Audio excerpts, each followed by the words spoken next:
Well, my clock shows 9:30, so we will officially start this morning's webinar. I want to welcome everybody, wish everybody a happy holiday season, and thank you for joining us for this morning's webinar.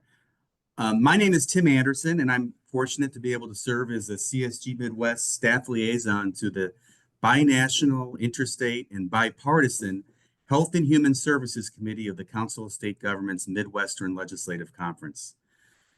Our three committee officers are seen here on this slide: Kansas Representative Susan Concanon, Illinois Senator Julie Morrison, and South Dakota Representative Taylor Rayfelt. I will be turning over the webinar to the committee's leaders in just a moment. As most of you know, CSG is a national nonpartisan association of state legislators, Among the many groups of state officials that CSG supports is the Midwestern Legislative Conference, which is made up of all legislators from 11 Midwestern states and the Canadian province of Saskatchewan. Additionally, the provinces of Alberta, Manitoba, and Ontario are affiliate members of our MLC. Our committee, as well as the 5 other policy committees of CSG's Midwestern Legislative Conference, is wrapping up its work for the biennium with a 5-part webinar series for state legislators, legislators from our provinces, legislative staff, other policy leaders, and anyone interested in the topics that are being presented. This screen shows the topics of the webinar series. You can find more information and register for any of the upcoming webinars in the series at csgmidwest.org. Yesterday, our series got kicked off with a great webinar on data centers and their impacts on water in the Midwestern region. And we have 3 more webinars coming up next week that I think are really great topics that would be of interest to a lot of folks here this morning. On this morning's webinar, we're going to be hearing from some leading experts on the hows and whys of providing quality legal representation for use in child welfare systems. We also hope to hear from you on the webinar. So along with questions and comments that you have about the presentations, we would also welcome your insights on notable developments in your states or in your provinces, any new laws or new legislation, work you have planned for 2025. We would appreciate hearing from you this morning. You can always raise your hand, type a question, or type a comment in the Q&A feature on your screen. I will be monitoring that to make sure that you are heard. As I had mentioned, I'm very fortunate to serve as CSG Midwest staff liaison to the MLC Health and Human Services Committee, and that is in large part because of the leadership provided by our legislative officers. You're going to hear from both Illinois Senator Julie Morrison and Kansas Representative Susan Concanon. Both of these legislators are very thoughtful and important leaders in their own states on issues related to health and human services. And I just want to mention, too, that their knowledge and caring about those issues and these issues that we've tackled as a committee have been just invaluable to me as the liaison to this committee. So I just want to extend my thanks to both of them as we come to the end of this biennium, at the end of the biennium. I'm now going to turn the webinar over to Illinois Senator Julie Morrison. Senator Morrison. Tim, thank you. And thanks to all my legislative colleagues and everybody else who's on this morning. It's December and it's kind of a busy month. So thank you for carving out some time this morning to be with us. Before we get to our featured presenters, I want to very briefly review the work that our MLC Health and Human Services Committee has done over the past biennium. It's been a really busy 2 years. We've been able to develop quite a few new resources and opportunities for legislators and other policy leaders in the Midwest. First, we've hosted 3 in-person meetings for legislators and others. 2 of those were held in conjunction with the MLC annual meeting. And we also had a very successful standalone policy workshop for legislators and legislative staff on child welfare policy this past June. We had about 30 legislators from across the Midwest participate in that event. The workshop was held in collaboration with Casey Family Programs, which has been a terrific partner for CSG's Midwestern Legislative Conference over the past couple of years. And is also a really great reference and resource for all of us legislators as we're looking to improve our state's child welfare systems. So thank you again, Casey. This webinar continues the work that our committee's been doing on child welfare policy, including the June policy workshop that I know some of you that are here on the webinar this morning did take part in. And we also hope to continue our partnership with Casey and our work on child welfare policy in the year ahead. Our committee has done quite a bit of other work as well. For example, we developed a comprehensive resource for legislators and other state leaders on policy options for addressing the rise in fentanyl-related deaths. We held a web event for legislators and legislative staff on state Medicaid policy, another really complicated issue we can always use help with. And lastly, we've produced original research and articles for Midwestern legislators on the funding of 988 lifelines, on state requirements for insurers to cover biomarker testing, on options for expanding telehealth, and improving maternal care services, and on policies to help people in medical debt. All of these resources can be found on csgmidwest.org, or you can always call Tim. And one continuing focus of our committee has been providing forums for us as legislators to share and learn about ways of improving our child welfare systems. Strengthening these systems, helping families in them, and improving the lives and long-term outcomes of the youth in these systems are goals that unite all of our states and provinces in CSG's Midwestern Legislative Conference. We're going to hear from three terrific speakers this morning about the importance of young people in our child welfare systems being seen and heard in the legal proceedings and decisions that are affecting their lives and their futures. As a stage setter for our featured presentation, we have with us Rob Wyman from Casey Family Programs. Rob's an attorney with Casey's Judicial and National Engagement Team, which works to safely reduce the number of young people in the foster care system through judicial-based improvements in policy and practice. Rob, I'm going to turn it over to you. Thanks for being with us this morning. Thank you, Senator Morrison. Good morning. It's my privilege and pleasure to be able to just add a few comments at the top here. I hope that I can set the stage for two folks who are really going to bring you some quality information. Just wanting to speak to the court's role in our child protection system, and largely talking about the idea that the courts are here to manage really the tension between the two purposes of our child protection system in America. That is to prevent the unnecessary intervention of state governments in the family, one of our most fundamental constitutional liberty interests that we have in this country, but also overseeing and managing when the state is required to, under our parens patriae obligations, to protect vulnerable citizens, including children and their families. And really the way that we're seeing that be accomplished the most effectively is with high quality representation for families. A couple of resources that are great for the standard. So I'm going to just make some comments about two sort of things. One, what does that look like in practice? And what does that look like in structure? And in practice, I'll just say briefly, the ABA Center for Children in the Law and the National Association of Counsel for Children, who you'll hear from later today, both are great resources for understanding what does it look like for attorneys to provide high quality legal representation. The other piece that I wanted to talk about briefly was the structure. So how do you enable attorneys to provide high quality legal representation?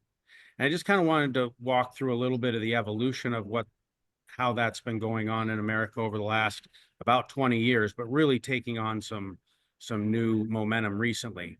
And I can start from my home state, talking about in the 90s when our state chose to study what would happen if we created a structure that allowed for attorneys to provide high quality legal representation.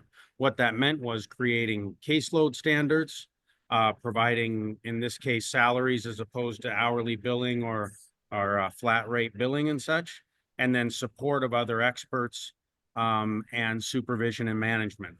And what they found was that the result of this representation, this was specifically in parent representation, was an increase in family reunification, increase in the speed to family reunification, also an increase in the speed to other permanency for families, as well as reducing the number of continuances and things in court. So the system throughout realized both human and fiscal benefits from that.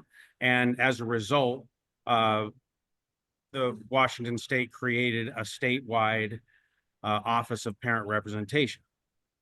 That was kind of one of the first states in the country to do so, and that momentum from that has grown throughout the country.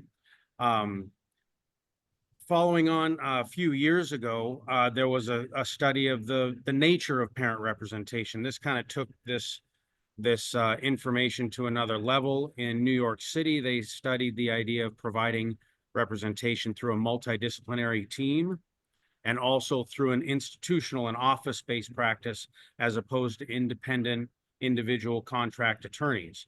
The theory being that the office-based practice offers caseloads, supervision, camaraderie, institutional knowledge, training, and things like that. And the multidisciplinary nature of the practice meant that families were being served not just by lawyers, but by social workers, people with lived experience and other professions to help families get where they needed to be. There's remarkable evidence from that study that looked at cases in New York City from 2007 to 2014, I think it was. And they found, again, increase in reunifications, increase in the speed to reunification, decrease in the time to other permanency. The time that children spent in care was reduced by 4 months in cases represented by the study attorneys in that case. And the thing they added to the information here is they costed, they said, so what sort of cost savings was that? And they found that if the system wide in New York City was this multidisciplinary office-based practice, they would save approximately $40 million a year in the New York City foster care system. So that was a big kind of lift up with the understanding of what is providing good representation. I had the privilege about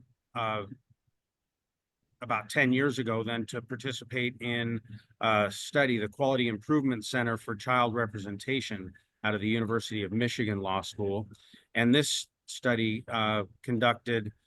this program conducted a study of a model of children's representation. And then also, to be honest, a model of training and supporting attorneys in that practice as well. And in Washington State in particular, we found that this was about attorneys representing children in particular. And this was both a best interest and a stated interest model practice, and found that attorneys who were trained and supported in this model increased their engagement with their clients, increase their engagement with other professionals, including negotiation and mediation of cases, increase their engagement in case planning activities and such with their cases. And there was an increase of 40% in the treatment attorneys, the ones being trained, of families of children finding permanency within the first 6 months of their case. So another just kind of example of supporting high quality legal representation, in this case for children. In Washington State, what that resulted in is some more subsequent studies and the building out of a statewide office for children's representation.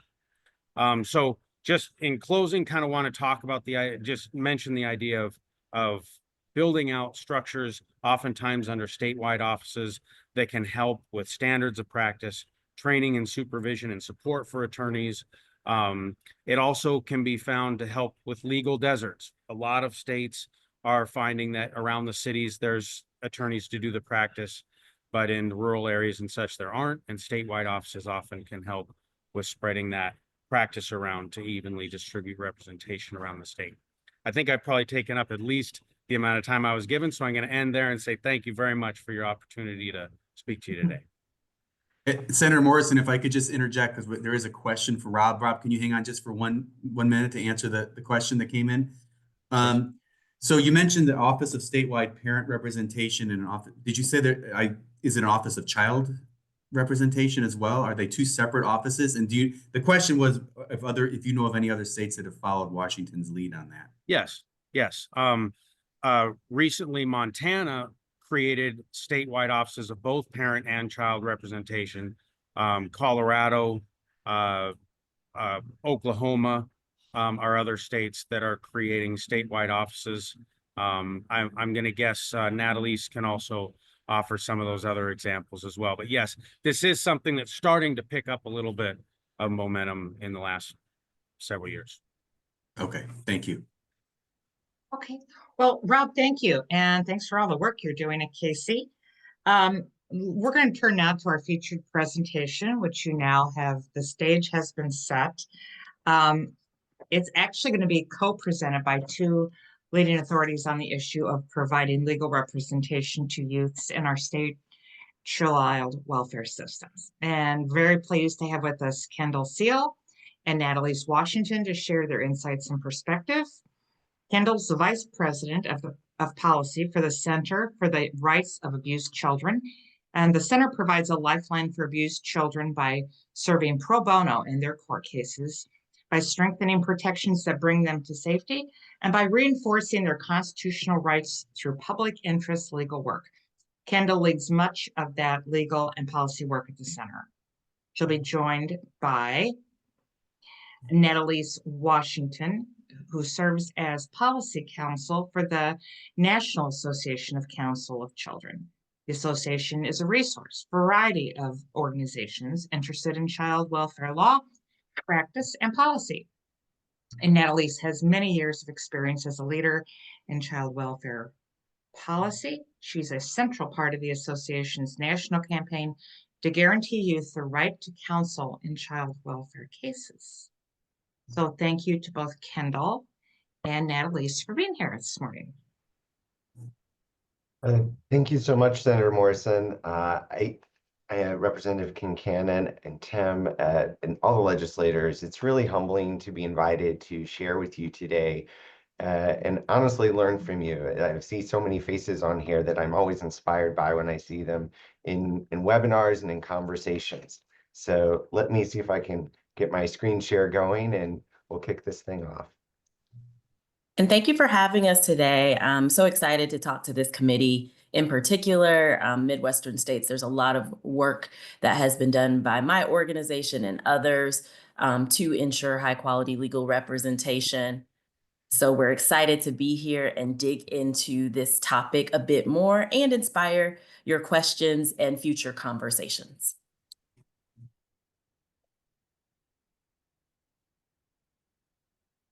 I already kind of covered this a little bit, the mission of our of the Center for the Rights of Abused Children.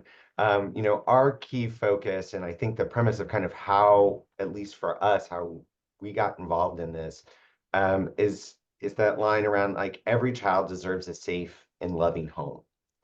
And for us, at least in the advocacy space, you know, going into states, initially we were just talking about this right to kind of client-directed counsel. But the more we dug in, the more we saw kind of this package of reforms around not just the right to counsel in these cases, that is an advocate who can give children a voice, but also hold the system accountable. But it's also the articulation of what are children's rights? Are they enforceable in the state? And how does all of that show up in the system? And so that's kind of what we're going to be sharing with you today, is about the right to counsel, about enforceable children's rights in your state, but also the infrastructure opportunity. And just to preempt it before we get going, you're going to be shared for the 11 states participating in this call, a snapshot of where your state is on all three of those, and additionally provided with some opportunities and resources to help you as you provide leadership and guidance in your jurisdiction in this space. All right, I'll kick it off to Natalie to share. This is the strong suit of the National Association of Counsel for Children. Hello. So today we're talking about high quality legal representation, and it's important for us to ground ourselves in the connection of each of these important rights. First, we have to acknowledge the existence of children's legal rights, the right to be with their families, to be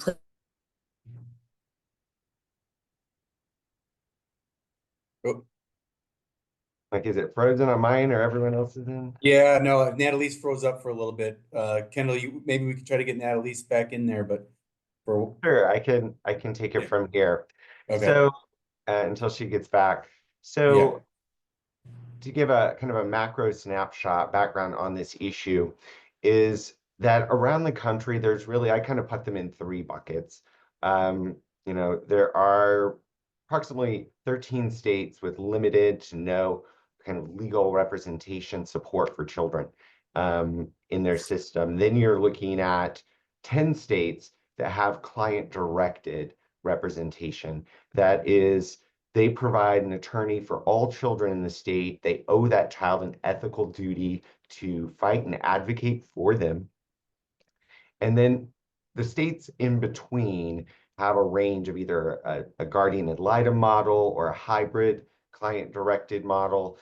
And that's kind of where the majority of states kind of land, right? And the distinction and the emphasis and why it's important is that when you elevate to a client-directed model, which is kind of the gold standard in terms of representation, what you're doing is you're saying these children deserve, our best advocacy. They're owed certain things, certain rights, and that's what Natalie was leaning in on there. And that is they need to advocate for those child's needs. It also provides them with kind of a duty of zealous advocacy and confidentiality. And that's a safe space, right, for a child to confide in their advocate about what's going on, maybe in their lives, in their placement, but also kind of their desired outcome with the situation. So one of the issues that comes up in this space is, well, what happens when a child is like very young, or maybe they have diminished capacity? And there's certain kind of go-to legal maneuvers to deal with situations like that. When there's diminished capacity, in practice, call it substitution of legal judgment. And that enables an attorney to kind of place themselves in the position of the child and advocate directly for the child when they determine and the court agrees that there is diminished capacity in those cases. And we've listed off here the 10 states just so you have an example of the range of states that have client-directed representation and how it shows up kind of in each of those states. And to clarify, those 13 states do not guarantee legal rep to all, and 5 of the 13 guarantee no counsel whatsoever for a child. And that's particularly dangerous, honestly, because when children aren't seen and when they're not listened to, when they're not fought for, there is a great power differential in our system. That is to say, the government, is directing their lives with very little input from them who are going to be most impacted. Hi, Natalie. Welcome back. Thank you. I'm in Georgia and we have rain and wind, and the wind knocked me out, guys. I apologize. No, we're glad you're back on, Natalie. I was just giving them some background before we move on to the next slide. You want to take this one, Natalie? Sure, thank you. Rob kind of teed this up perfectly. We know that there are positive outcomes associated with the appointment of high quality legal representation. A lot of times states ask whether it's prudent for them to engage in a pilot project or if they want to study this some more. And so I lead off by letting people know the existence of research on this very topic. Rob kind of spoke about the Quality Improvement Center project that resulted in a finding that youth with attorneys were 40% more likely to leave foster care in their first 6 months. But we also had studies out of Palm Beach, Florida in 2008 that found that there was an increased rate of permanency, whether it was for reunification. Oh, no. Oh, It no, did not. again. Oh, there you go. You're back. Okay, good. What is happening? Okay, I don't know what you last heard, but there's also studies in Palm Beach, Florida, and from Washington State being the most recent, where there was a finding that there was a 45% higher reunification rate with biological parents, a reduction in placement moves, and a reduction in the unnecessary school moves that occur when a child changes placements. So there's a lot of positive outcomes connected with the quality legal representation. And there's more that are just kind of a little more qualitative. We know that young people experience more perceptions of fairness in the entire process when they are engaged with an attorney. An attorney is engaging them, making sure they're fully participating, making sure their input is being a part of all of the decisions in the cases and the meetings and the different events associated with their lives. And so when they're surveyed, it turns out regardless of whether they got what they wanted, their specific objective, they express experiencing more fairness with the process because of their role in the participation. Kendall? Certainly, and Representative Kincannon probably remembers this. Kansas has been actively engaged in listening to youth and exploring opportunities to improve their child welfare system, particularly in this space. So we're going to hear from an ambassador, actually, from the National Association of Counsel for Children, but also a Kansan who was directly impacted by a lack of high-quality legal representation. Committee, thank you for being here. Thank you, Madam Chair and members of this committee. Yes, I am Stormy Lucas Savage. Ultimately, I am a lived experience expert, but much more importantly than that, I am one of those foster youth that came from this great state of Kansas. And ultimately, I am here today partially because my legal team failed me. And it is through those negative experiences that I share a part of my story and why I advocate for client-directed representation. I advocate for client-directed representation because to me, to enter a system within a few minutes, your whole life changes so drastically that you don't know what happened and you are entering a system with no idea where you are going. My legal representation throughout my 3 years of foster care experience, I only met them at the initial onset of me entering care. And because I did not have that adequate legal representation, and because I could not offer what I wanted for my case, it led to me being put in a very dangerous predicament. The system ultimately tries to align youth with their back to their biological families. But my stepfather was a 6'7" abusive monster that the state tried to push me into going backwards. And because there was no one, no legal professional to ask me what I want or to offer me a safe space to offer my opinions, it led to my self-expression through horrible self-mutilation that ultimately almost ended up costing me my left arm. And it is through those experiences that I can offer that this isn't unique. I ended up graduating and leaving foster care from a group home where most of everyone that I encountered had the similar experiences where their legal representation failed them. And most of those people from the same group home are either locked up, homeless, or deceased. It is a sad fact of life that was validated through my experience interning at Shawnee County Jail, where one of my students came up to me and offered that he was my best friend from the same group home that I exited out of care. So to me, client-directed representation is the only tool that foster youth have to be able to voice their opinions in a system that they don't have any control over. To be stripped of their decision-making is ultimately an offense to their God-given rights to self-expression and their ability to be human. ultimately there needs to be that level of accountability for these youth who so easily fall through the cracks. And that is why I offer my opinion and my personal experience as to why. Thank you, Stormy. Committee, thank you for. All right.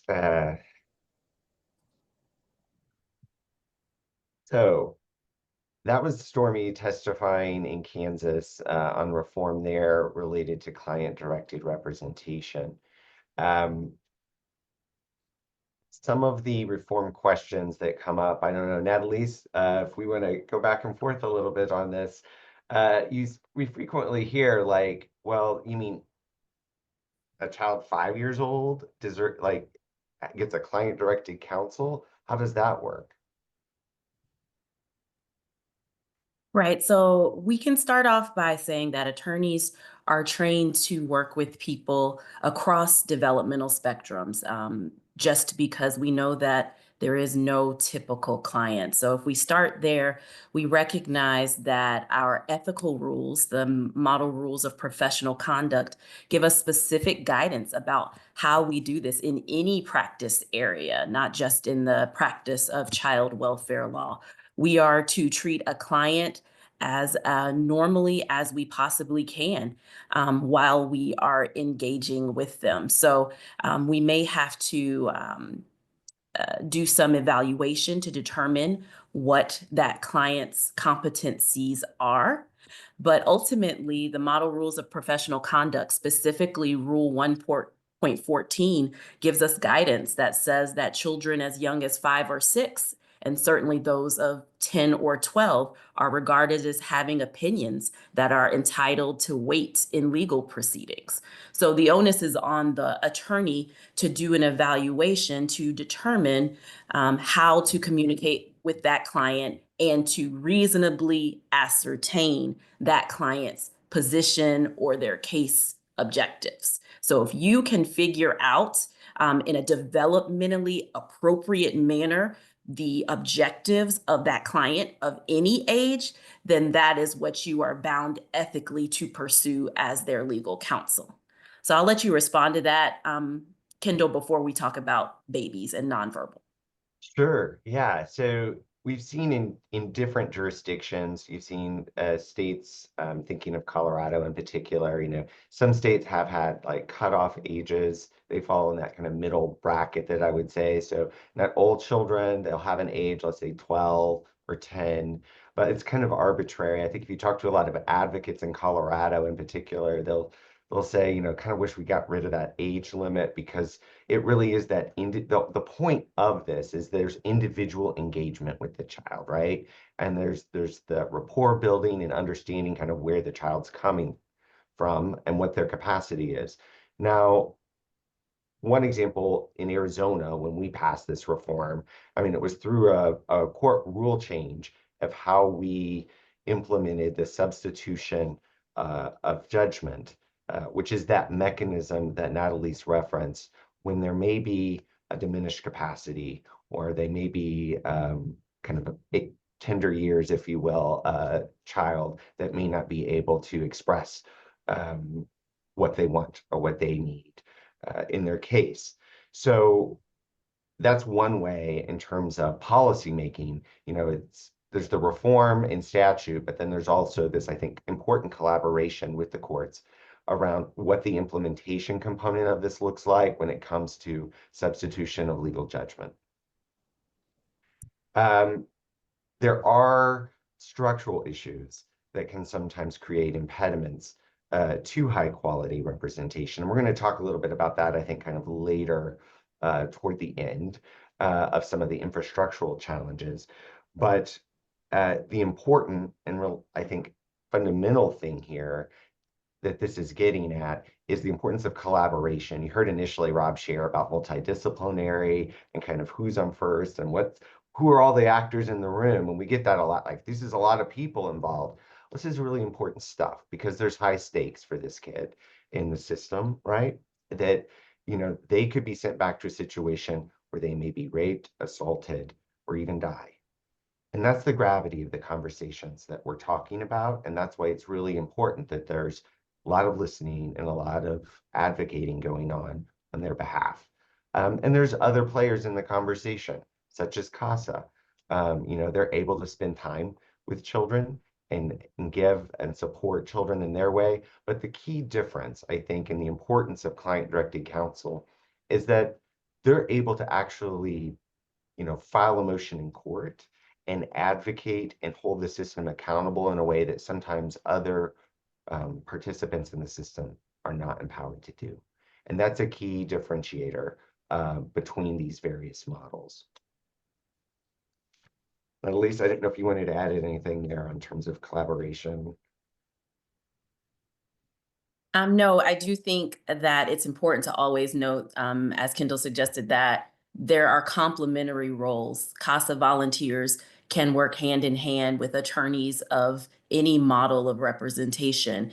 And it's done in most of the country. I think every state except for North Dakota has a CASA program. In each of the states where the right to counsel exists, you know, there is a right to counsel, at least for most of the children in all but about 5 states. The CASA volunteers are working on the cases just as the attorneys are. There's collaboration, there's support, but each role has its specific objectives and has specific ethical obligations. But the existence of one does not mean there should not be another one. In fact, ideally, we'll see cases where there is an attorney and a CASA volunteer or supportive person on the case in all of our cases to support and advance the rights of children. I'm going to turn now just a little bit because this is kind of a high level. All these topics we could go into at length.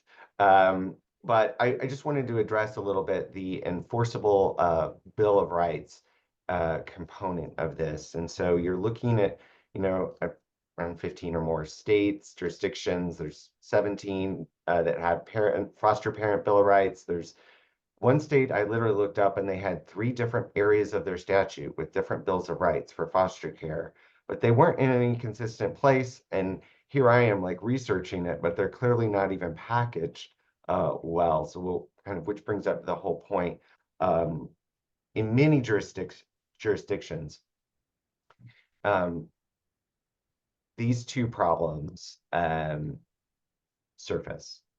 And we've seen efforts in state legislatures to protect children and hold the system accountable through these bills of rights. But what so often has been the case is that these have become more or less bills of thoughts. There's literally no enforcement mechanism. So it goes in statute. People feel good, as they should, that they're paying attention to children. But what they missed when they were moving through it was any enforceability mechanism for the Bill of Rights. So it's really important to think about this through not only if your state has a Bill of Rights, but what is the enforcement mechanism that exists there. And I'll give you a case study.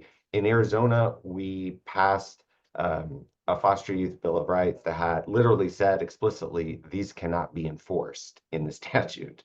It was a couple of years ago.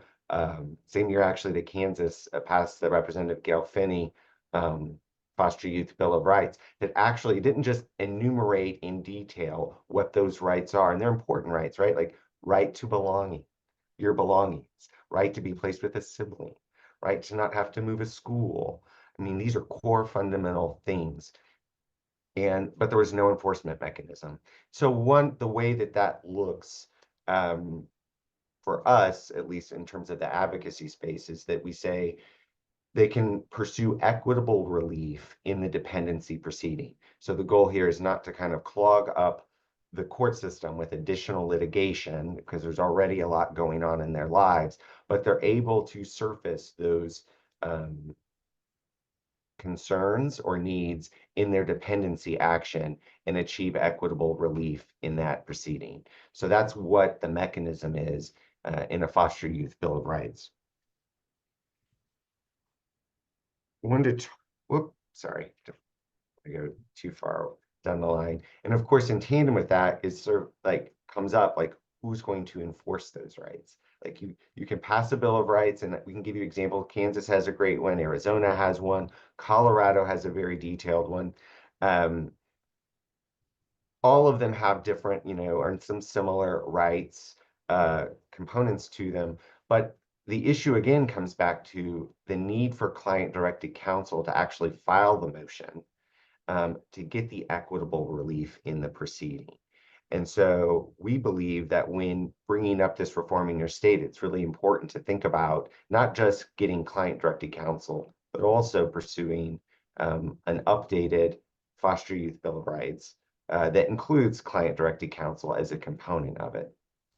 I know there's some really awesome materials that NAC and Natalie's have put together on self-advocacy for those states. There's like low-hanging fruit opportunities. And I'm sure she may want to talk a little bit about those, but I'll give you one example. Our state, like child welfare agency, Department of Child Safety, had nothing on the website. If I was a youth and I went to that website, there was no button for them. There was no resource button for them. And something simple like that, that you can advocate for in your state to be certain it's more child-centric and that children are more aware of their rights and how to enforce them. But Natalie, what about the self-advocacy tools? Yes, I'm also focused on the Q&A going through answering folks. NACC has published Your Case, Your Rights. It is a project of our youth advisory group, and it includes a myriad of resources for young people seeking to advocate for their rights while they're in foster care.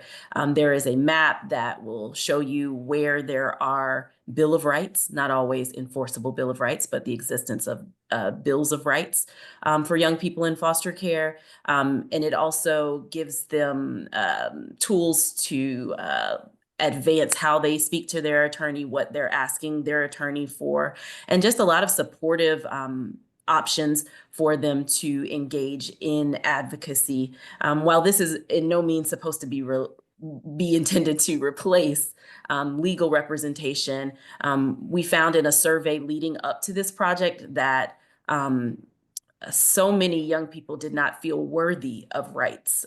We have all of this information included in the website, but there was a concern that young people didn't feel worthy of rights and therefore did not try to engage in any self-advocacy on their own behalf. And we wanted to address that head on because they are worthy of their rights. They should know their rights, and they should know how to get people to hear them to enforce their rights. And so this resource is comprehensive. You should share it with all entities in your states that work with young people because it's just great. Obviously, it has the direct impact of the advocacy, but also the empowerment and helping young people feel more valuable and worthy and emotionally well as it relates to their advocacy in their cases. Great resource. We also, just so you know, in your tool packet, there's like a toolkit. If you want to advance an enforceable Bill of Rights in your state, you can click on it. It'll give you the play-by-play of how we did it in Arizona, including like tweets, press release, one-pagers, things like that. So finally, we want to talk about infrastructure. And actually, Natalie's Nat did a whole big webinar. The hyperlink is in your materials. You can listen to other states' example, like their journeys through this in detail. This, to be honest, wasn't initially, we weren't talking about this when we were advocating. We were talking about just a right to counsel. And it became very apparent based off the questions that were being asked that this was really fundamental too. Like this should be a package. So when we're talking about introducing right to counsel now, we are including in it these infrastructure reforms because we don't want to just give a right to counsel. We want to give high quality representation that can show up in a system and an infrastructure that has real impact.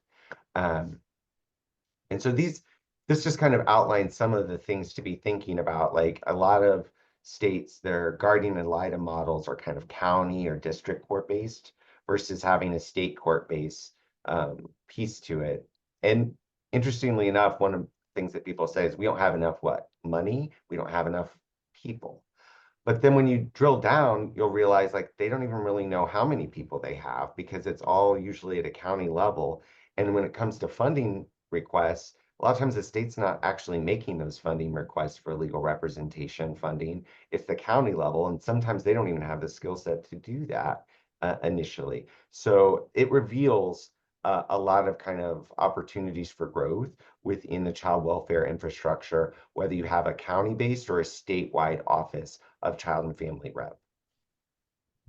Natalie, I don't know if you wanted to talk at all about that Title IV-E funding mechanism component.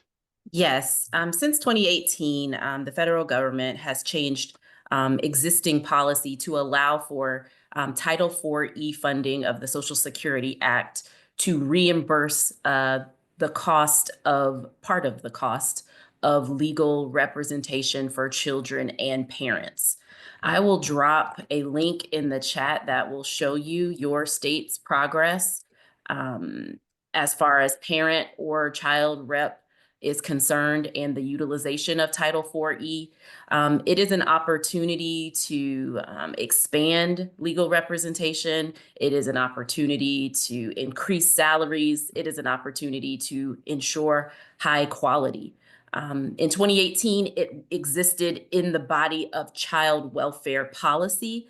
In May of this year, it was codified into federal regulation, going into effect at a later date, but it is now effective and it has expanded. Now Title IV-E reimbursements are available for the cost of legal representation of Indian custodians, kin caregivers, and for pre-petition advocacy. So it is a continual sign of support from the federal government that through all of the most recent 3 administrations has continuously ensured or advanced that states and state child welfare agencies should collaborate to maximize the use of Title IV-E funding. It requires the legal service provider to enter into a contractual relationship with the Title IV-E agency, which is just what we call the child welfare agency. And once that contractual relationship, that MOU is signed, then some other steps are taken to begin the process of drawing down the reimbursement funds. So it is money. There are still many states that are leaving that money on the table, but it is something that can absolutely supplement the general funds that most states are using to fund legal representation. Up all the time in this advocacy about like, yeah, where's this? How are we going to fund this? How can we make this real? Just wanted to touch on before we wrap up this quality control and training support. If you're working with your colleagues or lobbyists for the courts, this seems to resonate a lot with them. We talk about how we support courts, how we support counsel in their advocacy efforts. And one in particular are the contract monitoring components. So there's a lot of like GAL models out there.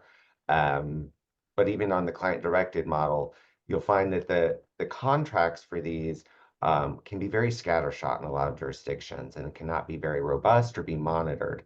And that's an opportunity too to system improve, is if you have a centralized office, they can share a template, the template for contracting for counsel that sets certain expectations, but also monitors training and provides feedback opportunities from participants to improve the system. And so that's a real fundamental, I think, important thing to think about when you set up a statewide office, is what kind of feedback loops and support are they going to be providing?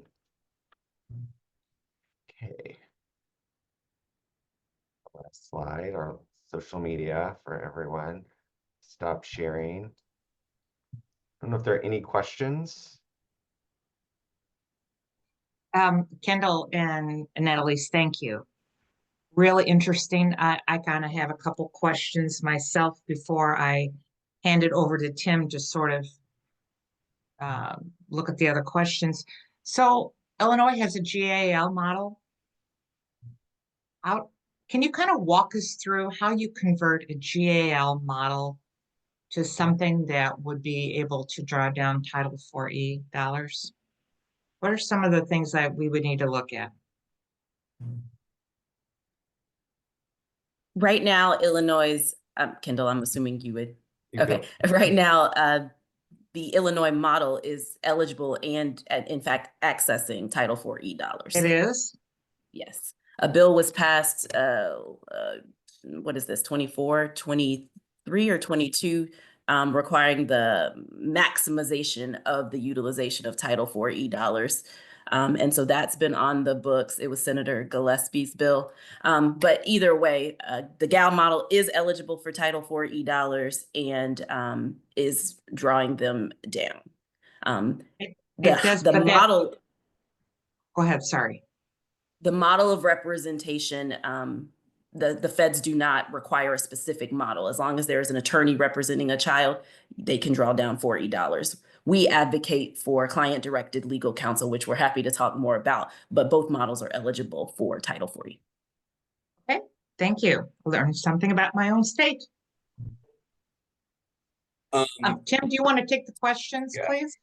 Yeah, there was definitely some Q&A as Natalise and Kendall were speaking, and I know Natalise had responded to some, but Natalise, maybe for the broader group, there was this question about what responsibility would client-directed counsel have to request that an appointed GAL, if the client wants something that could potentially be harmful to them or not in their best interest. I mean, this is for use where they see something, maybe the client wants it, but it's not viewed by the client-directed counsel as being in the best interest of the child. How is that handled? Yeah, a question we often get. The first question that people who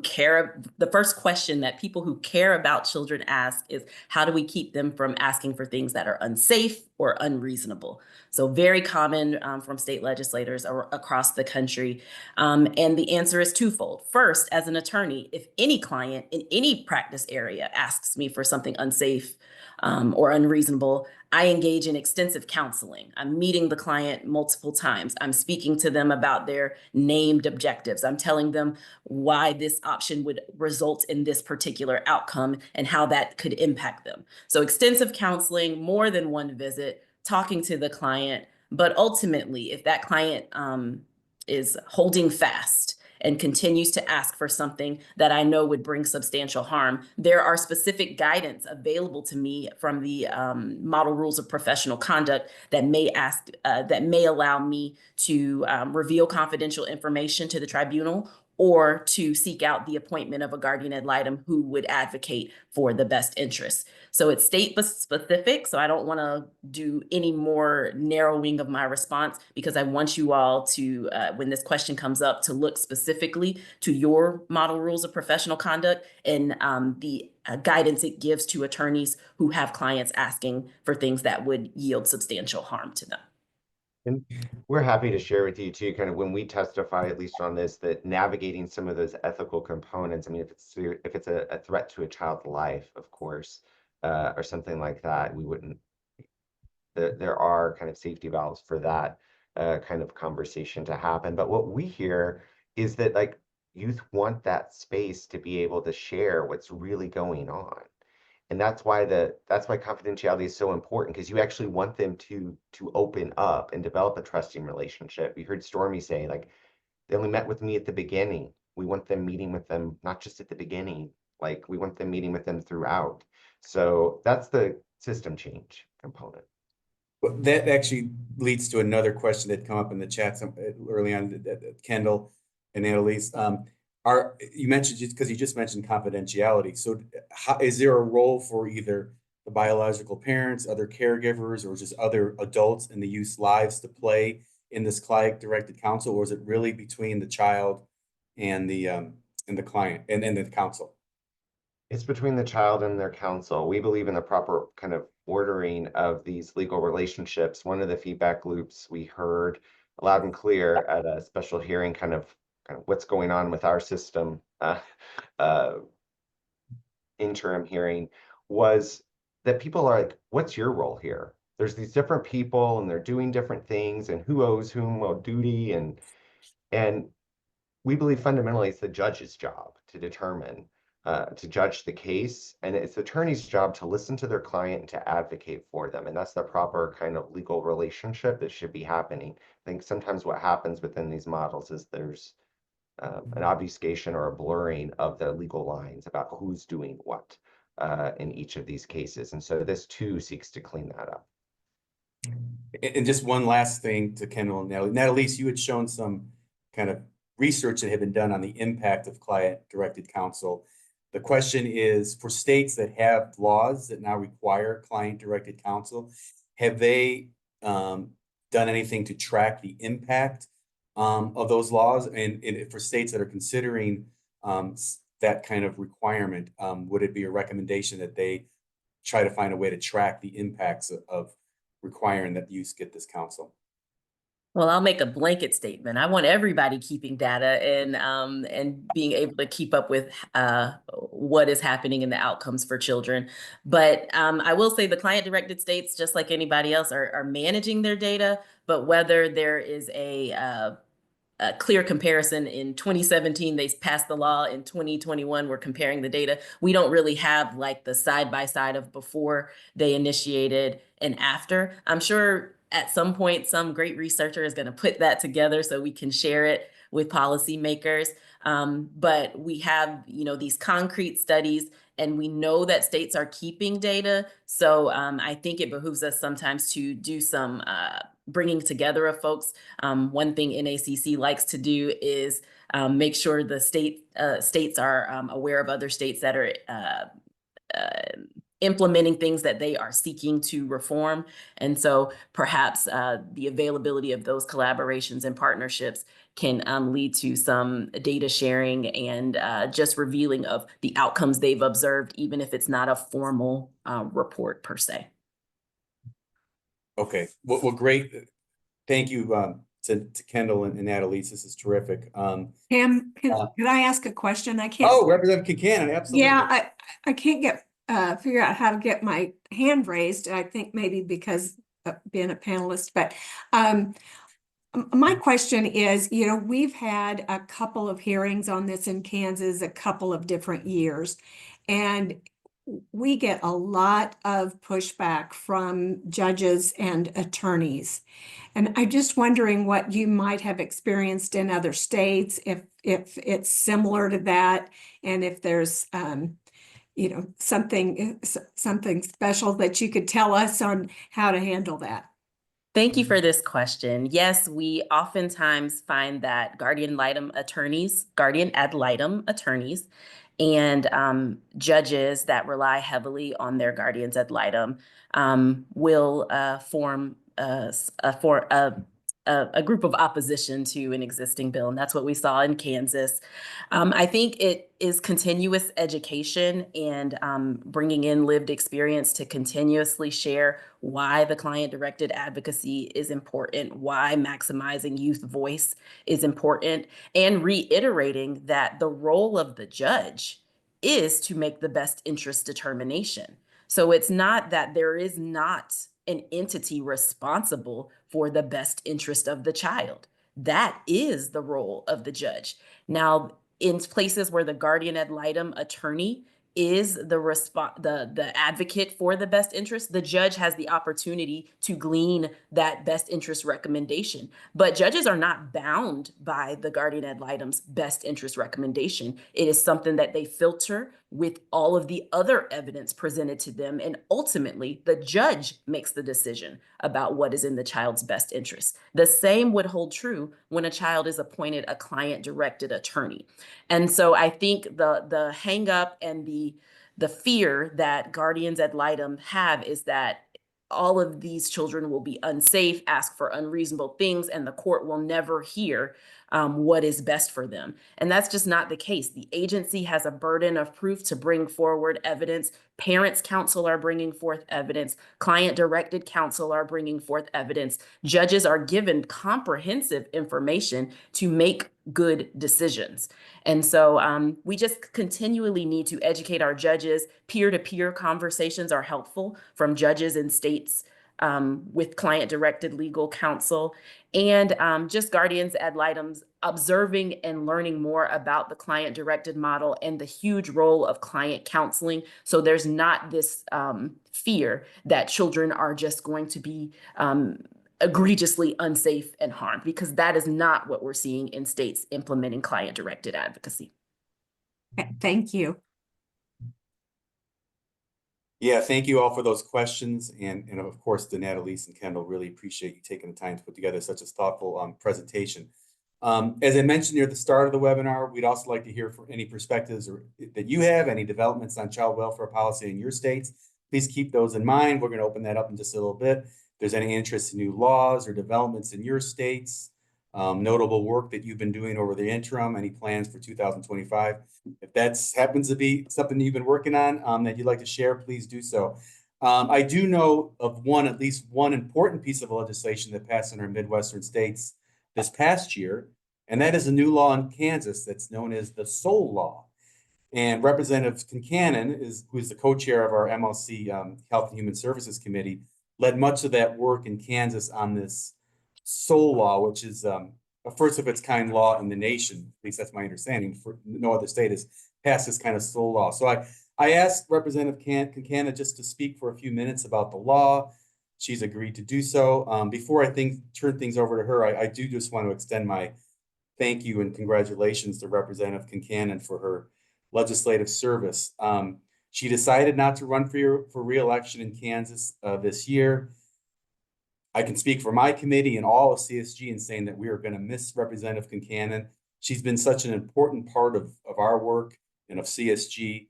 I'll add too that she's been an incredibly thoughtful and impactful leader in her own state of Kansas on trying to make advances in the state's child welfare system there. And part of her long legacy will be the passage of this new SOL law. So Representative Concanon, can you speak a little bit about this new law in Kansas? Well, I'll try. Now you're going to make me cry. Oh, thank you. I really enjoyed my involvement with CSG in particular. So thank you very much.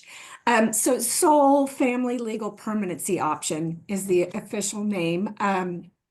SOL stands for Support, Opportunity, Unity, and Legal Relationships.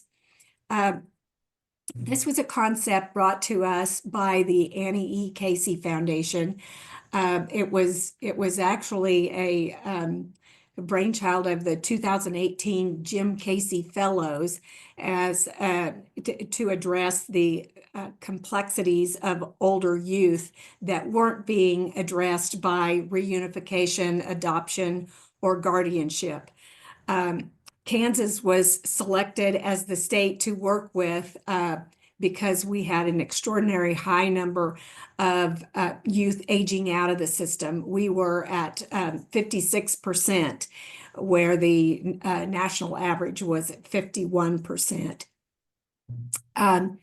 So the bill allows the foster youth 16 and up to establish permanent legal bonds with trusted caregivers or established relationships that they have.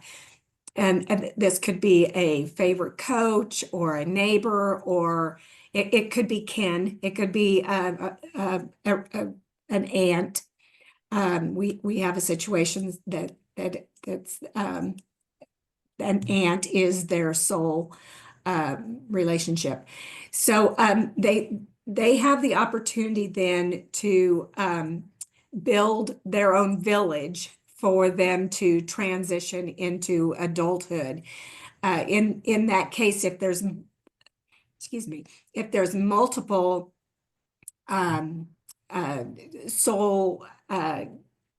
souls selected, then the judge would appoint one to be the lead to make the legal decisions. This bill allows them to have the permanency without severing ties to their family, to their biological parents, or to their siblings. let's see, they also remain eligible for all of the services that you would have transitioning. So they're not foregoing any of the financial support, educational benefits, or healthcare coverage. Let's see what else. The new legal family then would be recognized by the court. The court jurisdiction would be terminated. And then and it's recognized then within the community. This bill was passed this year, House Bill 2536. It passed the House 112 to 8, which we consider unanimous because we have 8 people who vote no on everything.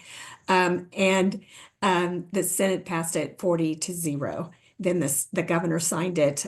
We had a great celebration in April for the signing. And I think I kind of covered all my notes on that, unless there's any questions. I just want to, I'm sending a link to the release that had a little information on the SOL Law to Representative Concanon when it passed. And so, yeah, no, this is great. I really appreciate you sharing that. And hopefully it's something that maybe other states can follow. It's a little- Kansas has done. Yeah, it's a little bit difficult to explain, but we have had 2 that have completed. And interestingly enough, we kind of thought this would be a very popular option in the urban area, but as it turns out, the 2 that are complete are in my neck of the woods, which is in rural north central Kansas. Great. I did want to just, as I had mentioned before, just open it up. If there are any, is there anyone that wants to speak about any kind of interesting or notable developments also in their states? Christina, do we see anything in the chat or Q&A? I didn't see anything last I had checked, but want to double check. I do not see anything at this point. Okay. Okay, great. Well, good. So then, Representative Concanon, if you don't mind closing the webinar. And again, we are going to miss you, but good luck in your post-legislative life. And I know we will not be strangers, but if you could close, that would be great. Okay, well, thank you. Thank you. You know, I really enjoy the work. I tell everybody I would continue this forever if it wasn't for those darn campaigns. And you know, in the House we run every other year, and after 12 years it just wore me out. But I want to thank everyone for taking part in this webinar. Especially grateful to the 3 presenters, Rob Wyman, Kendall Seal, and Natalie Washington. And I also want to add a thank you to Tim Anderson. I've worked with a lot of CSG staff, and you've been my favorite. Don't tell anybody else. But it's been great working with you, and I really will miss it. Anyway, on to the technicalities. The presentations and other resources related to the webinar will be posted soon at csgmidwest.org. Also, there are 3 more webinars planned next week as part of this CSG Midwest Season of Learning series. You can register for one or more of these webinars that you see on your screen. Please feel free to pass along the information to any colleagues who might be interested. The webinars are open to everyone. So thank you again, and have a happy holiday season. And thanks so much. Thank you all.